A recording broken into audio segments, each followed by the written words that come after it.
Let every go signal remind you that you do go farther with Signal gasoline. The Signal Oil Program. The Signal Oil Company and your new Another Strange Tale by The Whistler. Tonight, the tale of a man who betrayed his country for money. The story of how death carries a lunch kit.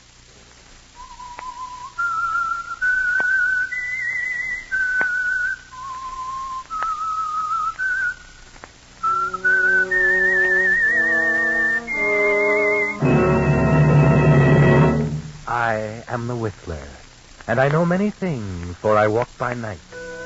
Secrets from the hearts of men and women who stepped into the shadows. Presently I'll tell you of nameless terrors they dare not speak.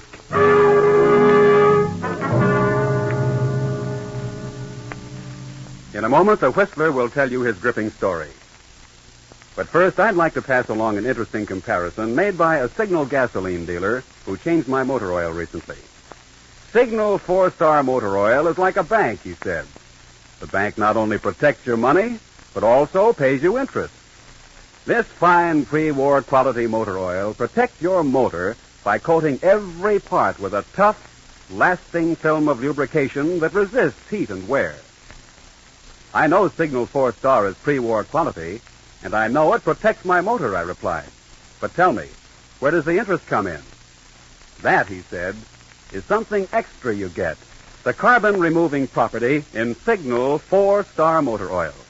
You see, laboratory tests prove that while it's lubricating your motor, Signal 4-Star Motor Oil actually dissolves out carbon that could cause serious motor damage. Well, then tell me, I asked, how come more people aren't using Signal 4-Star Motor Oil?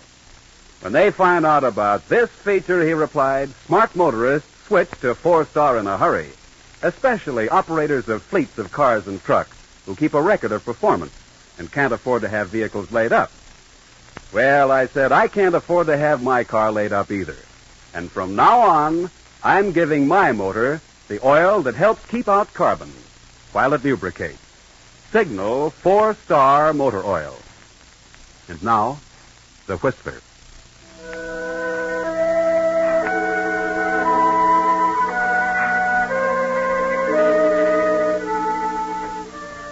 What is it that makes a man or a woman take that first fatal step down the wrong road? That step that looks so simple and so easy, but from which there is no turning back. There are many reasons, of course, many. In Peter's case, it was simply money. A man offered him a lot of money to forget something one morning, and he couldn't resist it. It didn't matter to Peters that the man had a foreign accent, or that his country was at war, or that his crime was to be one of the lowest in the book. It was the money that mattered to Peters, and he didn't think much beyond that. At first, that is. But then the time came, and he was pulling his car up in front of the house where he was to meet the man with the foreign accent. Hey, Jerry, why are we stopping? Oh, I forgot to tell you, Pop. I have to stop here for just a minute. I have to see a sick friend. But, Jerry, we haven't got much time. We'll be late for work. Don't worry, Pop. I won't be long. I'll get you there in time. Be right with you. Yes, this is it, Jerry. Your throat feels a little tight as you go upstairs and knock on the door. Well, Peter, you're late. Come in. Yeah. I had to pick up a guy. What do you mean, pick up a guy? Pop, my ride. I take him to work every night. Where's he now? Out in the car waiting. You fool. That might be dangerous. Oh, no. Would have been more suspicious if I hadn't picked him up. What did you tell him? I said I had to see a sick friend. Good. All right, Peters. This is Gus, the one I told you about. Hi, Pete. Hello. He's putting the finishing touches on now. They'll be ready in a minute. Peters watched, fascinated as old Gus continued his work. 3-4 minutes slipped by. By then, Pop out in the car began to get impatient. Oh, the old fool. Old fool, why doesn't he stop honking that horn? Yes, why doesn't he? I'll tell him to stop. Please do. You think we need publicity? I'll call down to him. I'll tell him to stop. Hey, Pop! Pop! Lay off the horn. Didn't I tell you this guy was sick? But we're going to be late for work. I'll be down in a few minutes. Take it easy. Well, you'd better hurry up. I wouldn't want to be late, Jerry. Yeah. Who is this Pop? Is he all right?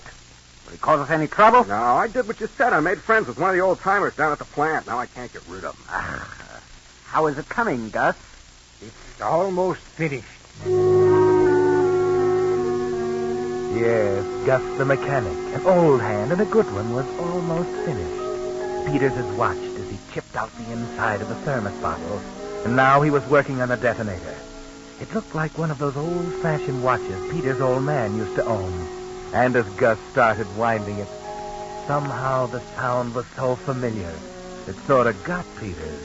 For the first time, he wished he'd never started the thing. What time you got, kid, eh? Huh? What time have you got? What's the matter with you? Are you getting too nervous for us? Nervous? Don't worry about me being nervous. It's, 8:29. 8:29. Okay, kid.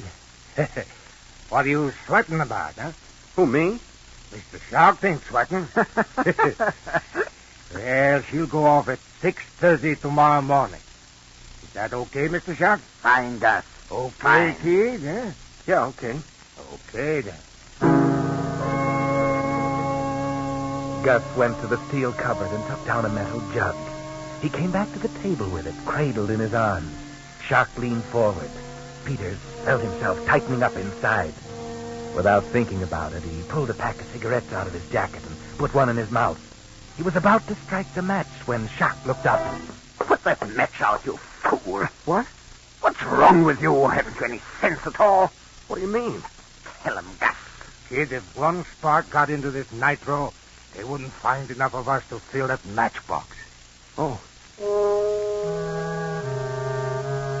The unlit cigarette turned to garbage in Peter's mouth. He spit it out and stamped it to pieces on the cement floor. Shark and Gus looked at each other and grinned. That didn't help Peter's feelings any. When it came to the payoff, it'll be up to him, not these wise guys. Your lunch kit. Here it is. I just bought it this afternoon. Well, look how pretty it is, Mr. Shark. It's a shame to spoil it. All right, finish with it, Gus. We'll make the jokes later. Gus opened the lunch kit and took the bottle out. He screwed the detonator into the cap, and when it fitted right, he laid it aside. Then he put a siphon into the thermos bottle and opened the jug of nitroglycerin. He poured out a thick, yellowish liquid, and when the thermos bottle was full, he put the top on the jug and carried it carefully back to the cupboard. You better be far away when this goes off, kid. I'll be far away, all right. Peters is a smart boy, Gus. He comes to us well recommended.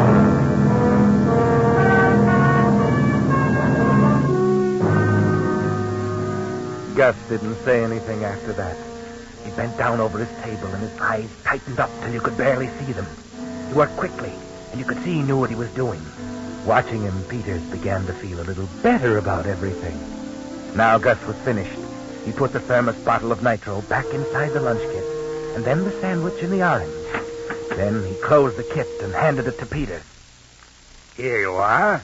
And don't drop it. I won't. Now, are you sure everything is all right? Yeah, everything's all right, Mr. Shark. I want to see you here tomorrow afternoon at 1. I'll be here, don't worry. Peters, stop using that expression. We never worry. There's your friend again, huh? All right, Peters, get out of here. Go before the old fool gets us all into trouble.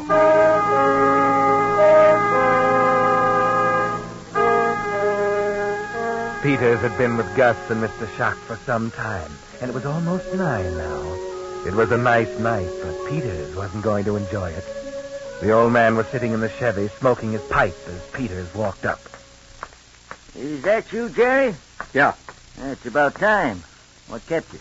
We got to talking. He's pretty sick. We're going to be late for work, Jerry. Is that any way? You should have taken the bus. And what about you? I'd have been late, so what? So what? That ain't no attitude, Jerry. Okay. Here, put this lunch kit in the dashboard compartment. And be careful with it.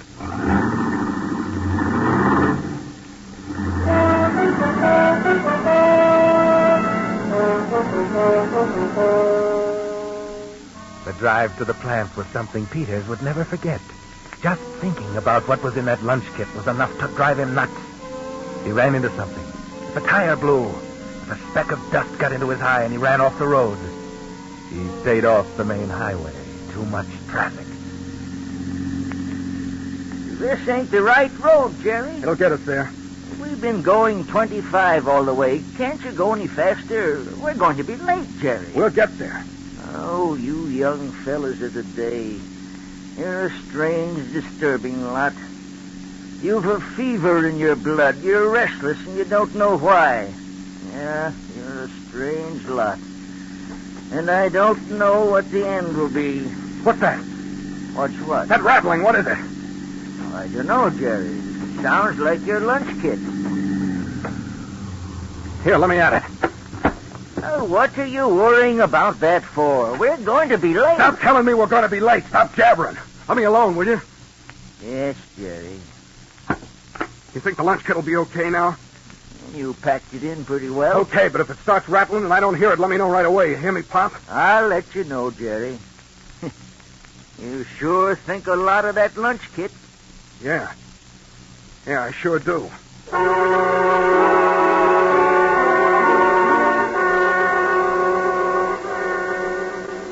At last, they got to the plant. The night shift was already at work. The parking lot was jammed with cars. Yes, they were late, but Peters was glad of that. Now he'd be able to park near the entrance, and later on he'd be able to get out in a hurry. Okay, Pop, this is it. I'm sorry I made you late. Oh, that's all right, Jerry. You mind if I go back with you in the morning? Okay, just be here prompt. I won't wait for you. Peters took out the lunch kit and started for the main gate. The guard was standing there, inspecting everybody with a flashlight. Peters grinned at him and snapped the lunch kit open. How are you tonight? Okay. Not eating much, are you? No, not much. Well, you ought to put some weight on you. Pass. Peters punched in, changed his clothes quickly, and left the lunch kit in his locker. His stomach felt funny. Figured he probably looked pretty haggard. So he went up to the washroom and washed his face and let the cold water run on his wrists. It was then he noticed that he'd left his wristwatch in his street clothes. It was against the rules to go back into the locker room until the shift was over. And now, all night long, he wouldn't know what time it was. Have to ask, have to guess. The ache in the pit of his stomach got worse. It wouldn't do to get sick tonight. So he drank a lot of water and the pain went away. And then he picked up his riveting gun and went to work in the shop.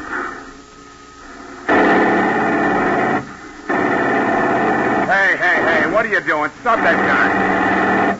What's wrong, Mr. Davis? What's wrong? Don't you see with your own eyes what's wrong? Is that any way to rivet a flap? Where's your clamps? Where'd you say? Gee, I'm sorry, Mr. Davis. Don't be sorry. Do it right. Come on, get on the ball, Peters. Yeah, get on the ball, Peters. Don't be so nervous. Don't show how you feel down inside. Concentrate. Think. But you can't think, can you, Peters? All you can find in your consciousness is the thought of that lunch kit sitting in your locker. All you can remember is that thermos bottle filled to the top with nitro. All you can think of is that detonator set for 6:30. Hey, Pop, what time is it? 1:30, Jerry. Hey, Pop, what time is it? It's 10 after 3. Hey, Pop, what time is it? Oh, what's eating you, Jerry? It's 4:25. Pop, what time is it? Jerry, what's wrong with you? Why, you're as white as a sheet. I don't know, my son. Hey, guys! Jerry's passed out. Come over here, quick!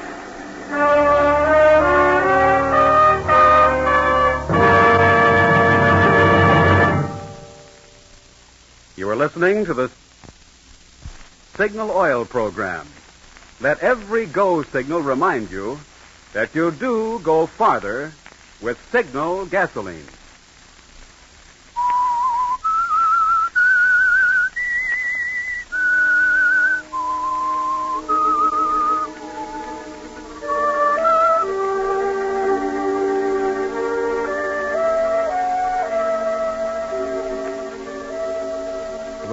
Peters woke up, he was lying on a cot in the plant dispensary, and the staff doctor was bending over him. How do you feel now, son? Better. You ever had a spell like this before? No, I never did, Doc. You're pretty nervous, aren't you? No, I'm all right. I don't know. Your pulse was going 50 miles an hour when they brought you in. Yeah, but I'm all right now, Doc. I want to go back to the job. You want to what? What kind of a doctor would I be to send you back to your job? Come on, relax. But I'm okay now. Take it easy. Take it easy. Doc, what time is it? Well, it's 5:30 now. The shift ends in half an hour. Oh, Here, you hold this glass of water. what are you going to do? I'm going to give you a couple of grains of barbital. Take you in the next room and put you to sleep for a couple of hours. That'll fix you up. What's the matter with you? Now look at that mess. I don't want to go to sleep. I'm all right. Yes, you're all right. You can't even hold a glass of water. You're in fine shape. But I got things to do as soon as the shift's over. Well, they can wait. Your health is more important. I'll hold this glass myself. But, Doc, look, I'm okay. I don't like to take dope. This isn't dope. It'll slow you down, and you'll wake up feeling like a new man. You little fellows, you don't know how to relax. It's a wonder you live as long as you do. Here, take the pill. I'll put it in your mouth. All right. Swallow some more.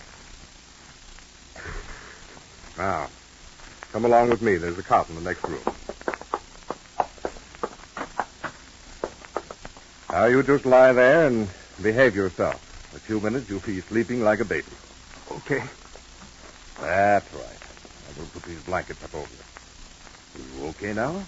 Yes, Doc. All right. I'll turn out the light.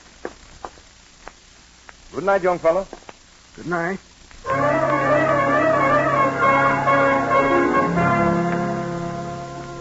You spit out the pill, didn't you, Peter?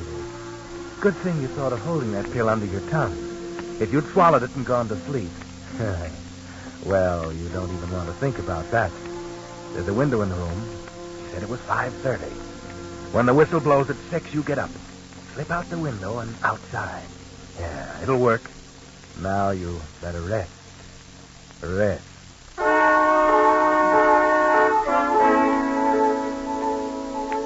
Only you can't rest, can you? The doctor said it was 5:30, and that was a long time ago. What's holding up that whistle? Why did you forget your wristwatch? Relax. You have to control yourself. You cramp up again, you're sunk. But what if something's wrong? What if the whistle doesn't go off when it should, and no one notices before it's too late? What then? A pint of pure nitro. With all this oil and paint and airplane dope, this place will explode like an ammunition dump. There's that whistle. Something's happened to it. Gotta get out of here. Get out!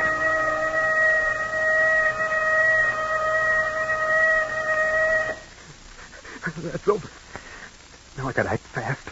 Get out of here. Do everything right.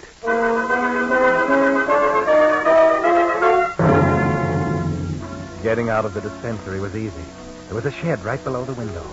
Peters dropped to the roof of that and then to the ground. He didn't feel too good.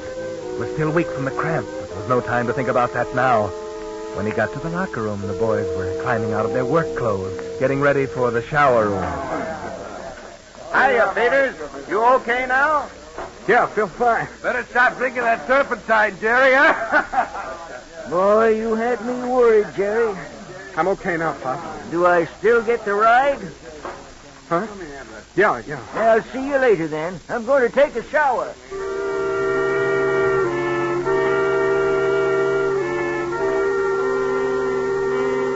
Peters changed into his street clothes and nothing flapped, not caring particularly how he looked. What if that doctor looked in and found him gone? Don't give him a chance to catch up with you, Jerry. When he was ready, the other guys were in the shower room. That was the break he wanted. He took the lunch kit out of his locker and slid it underneath. Then he looked at his wristwatch. 4 minutes after 6. He had 25 minutes to get away.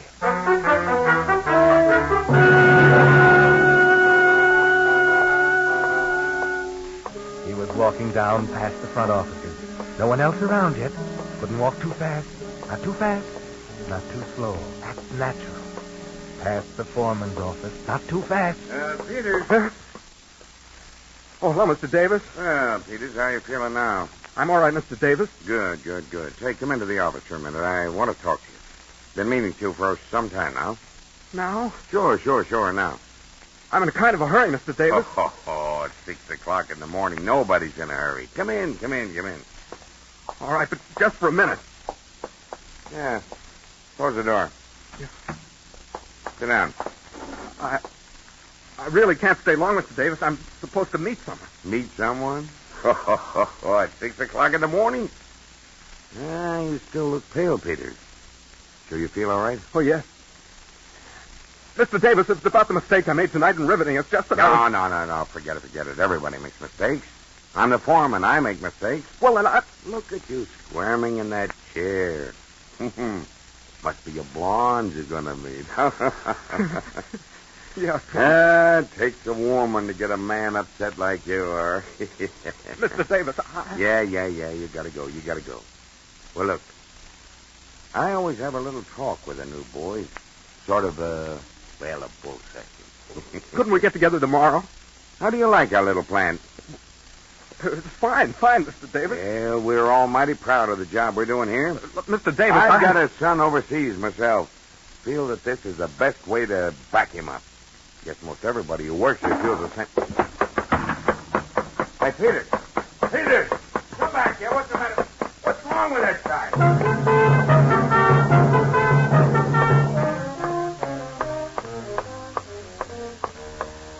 Okay. Slow down, Peters. He's not chasing you. Look at your watch. 6:14. There's still plenty of time to get away. Leave the main building. Start across the yard for the main gate. It's still dark. You're one of the first out. Hey, you! Hey, slow down, will you? How far have I got to chase you? What do you want? You know as well as I do what I want. You forgot something.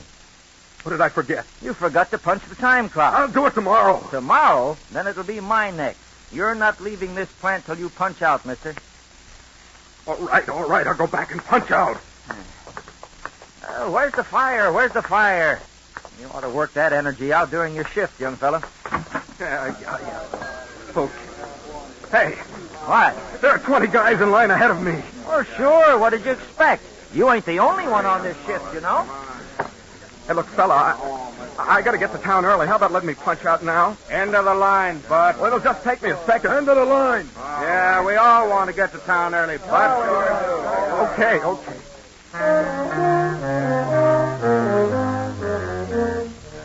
Take it easy, Peters. You've still got time. Get down at the end of the line and stop making yourself conspicuous. Hi there, Peters. Hello. Say, I think Pop's looking for you. Yeah. The old guy sort of adopted you, ain't he? Yeah. Sure a long line tonight, huh? Yeah. Yeah, well, not much to do at 6 o'clock in the morning. My missus will be sleeping when I get home. Yeah. Well, how you feeling now? Huh? Well, okay. How you feeling, eh? Says my watch right. I have 6:18. Well, yeah. 6:19 I got. I could be wrong. Name? Peters. Jack. Name? Thomas.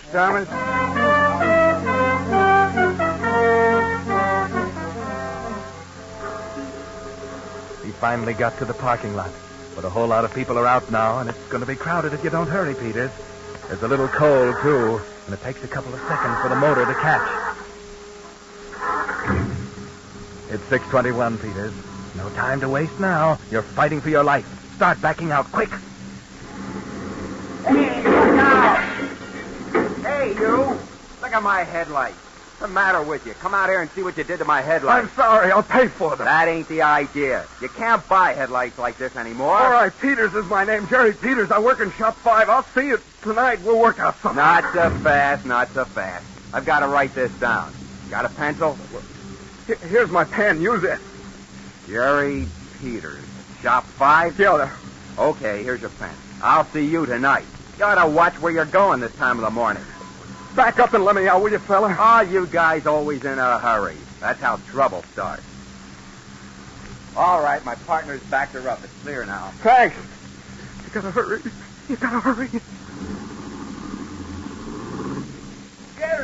Jerry, wait. You're forgetting me. Hey, Jerry, wait for me. Wait, will you? Wait. Hey, Jerry. He got away.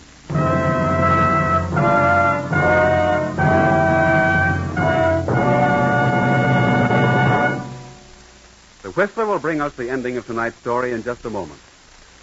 Meantime, let me tell you how you can get absolutely free the very game that's now top favorite among American troops overseas. It's Salvo, S-A-L-V-O, the exciting battleship game. Thousands of these fascinating games, printed in color with complete instructions, have been sent by the Signal Oil Company to American troops all over the world. So many men returning from overseas have been telling friends about Salvo, people at home are wanting to play this exciting game too.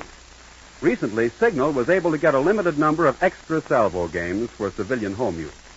One is waiting for you now at your neighborhood Signal dealer. There are no strings to this gift, nothing to buy. You just ask your nearest Signal dealer for your Salvo game and get it free. Naturally, they'll go fast, because Salvo is on the way to becoming as popular here as it is in Burma, France, and Iceland. Better see your Signal dealer tomorrow. When you find what a friendly, conscientious fellow he is, you'll understand why Signal service cars do go farther. And when you see how much fun Salvo is, you'll thank me for getting you in on this offer early, before your Signal dealer's limited supply of Salvo games is gone. Stop by and see him tomorrow, sure. And now, back to the Whistlers.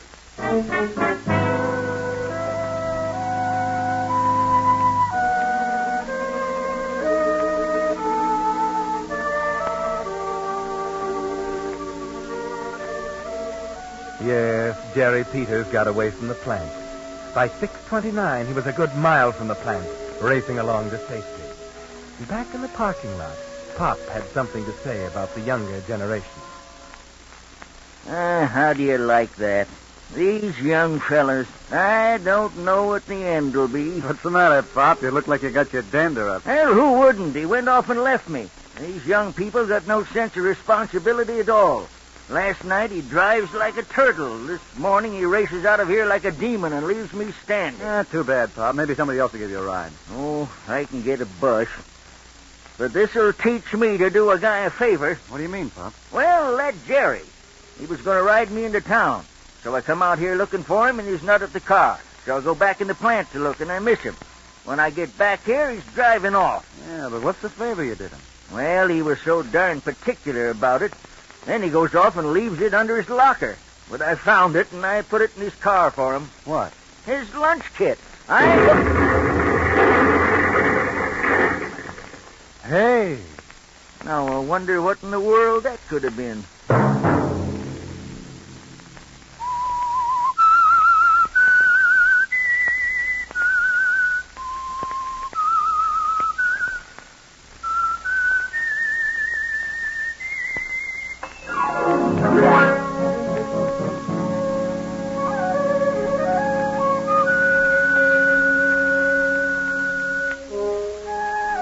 Next Monday night at 9 o'clock, the Signal Oil program will bring you another strange tale by the Whistlers. The Signal Oil program is broadcast for your entertainment by the Signal Oil Company, marketers of Signal's famous Go Farther gasoline and motor oil, and by your neighborhood Signal Oil dealer, who is at your service daily to keep your car running for the duration. The Signal Oil program, directed by George W. Allen, with story by Lawrence Marcus and music by Wilbur Hatch, is transmitted to our troops overseas by the Armed Forces Radio Service. Bob Anderson speaking for your friend, the Signal Oil Company, and suggesting once again that you let every go signal remind you that you do go farther with Signal gasoline.